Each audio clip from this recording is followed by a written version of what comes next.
மாண்புமிகு முதலமைச்சர் அவர்களுக்கும் கல்வி அமைச்சர் அவர்களுக்கும் ஐயா, இந்த பதிவு வேறு யாரும் போட்டிருக்க வாய்ப்பில்லை என்று தோன்றுகிறது.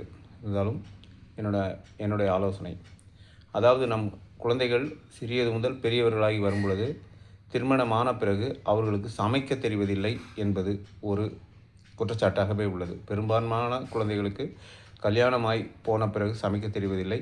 அதே மாதிரி மாணவர்களுக்கும் தனியார் வேலை கிடைத்து பெங்களூரோ மைசூரோ வெளிநாடுகளுக்கோ செல்லும் பொழுது அங்கே சமையல் செய்யும் நிர்பந்தம் வரும் பொழுது அவர்களுக்கு எதுவுமே தெரிவதில்லை. ஆதலால் அவர்கள் காசையும் கரியாக்கி ஹோட்டல்களில் சாப்பிட வேண்டிய அவல நிலைக்கு வந்து நோய்களை எடுத்துக்கொண்டு வருகிறார்கள்.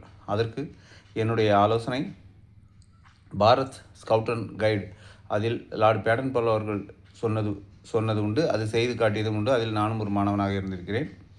இருந்தாலும் 5வது வகுப்பு முதல் 9ஆம் வகுப்பு வரை உள்ள குழந்தைகளுக்கு மாதம் ஒரு முறை இந்த சமையல் எப்படி செய்வது, எத்தனை பேருக்கு எவ்வளவு அளவு என்பதை பயிற்சி கொடுத்து வருடம் ஒரு முறை அவர்களுக்கு தேர்வு போல் நடத்தி அவர்களை பாராட்டி அதிகப்படியான அவர்களுக்கு நன்மதிப்பை ஏற்படுத்த வாய்ப்பு தர வேண்டும். இது 9ஆம் வகுப்பு வரை உள்ள மாணவர்களுக்கு செய்தாலே அதற்கு பிறகு அவர்களுக்கு பேசிக் தெரிந்தால் அவர்கள் அதுக்கு மேல் கற்றுக்கொள்வார்கள். 10, 11, 12களில் படிப்போட பாரம் அதிகமாக இருப்பதால் இது முடிந்தவர்கள் செய்யட்டும். முக்கால்வாசி இது ஏழை குழந்தைகளுக்கும் கான்வென்ட்டில் படிக்கும் பிரைவேட் ஸ்கூல் படிக்க உள்ளவர்களுக்கும் இது ரொம்ப அவசியம் என்று எனக்கு தோன்றுகிறது. இதை கல்வித்துறை மூலமாக தனியாக